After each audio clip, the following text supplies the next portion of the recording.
আসসালামু আলাইকুম। শান্তাস রেসিপি থেকে সবাইকে স্বাগত জানাচ্ছি। নিয়ে এসেছি মজাদার একটি cake recipe, vanilla cotton cake, যা খেতে খুবই টেস্টি হয়।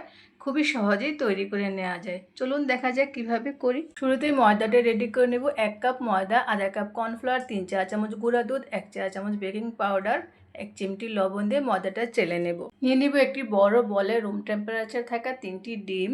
দিয়ে দেবো 1 কাপ চিনি গুঁড়া, আমি অল্প অল্প করে মিশিয়ে বিট করে নেব। সাথে দিয়ে দেবো 1 চা চামচ লেবুর রস। ডিমের ফর্মটা হয়ে গিয়েছে। আমি এই পর্যায়ে 1 কাপ তেল অল্প অল্প করে দিয়ে বিট করে নেব। কেকের পাত্রটিতে তেল ব্রাশ করে কাগজ বিছিয়ে দিয়ে দিচ্ছি শুকনো কিছু ময়দা ছিটিয়ে নেব। ডিমের ফর্মের সাথে ময়দাটা আমি আবারও চেলে মিশিয়ে নেব। 3বারে অল্প অল্প করে মিশিয়ে নেব। 1/3 কাপ লিকুইড দুধ দিয়ে আলতো করে ব্যাটারের সাথে মিশিয়ে দেব। আমি এই কেকটি চুলাতে বেক করে নিব। আপনারা চাইলে ওভেনেও করতে পারবেন। আর বেক করার আগে অবশ্যই পাত্রটি ট্যাপ ট্যাপ করে নেবেন যাতে বাবুল না থাকে।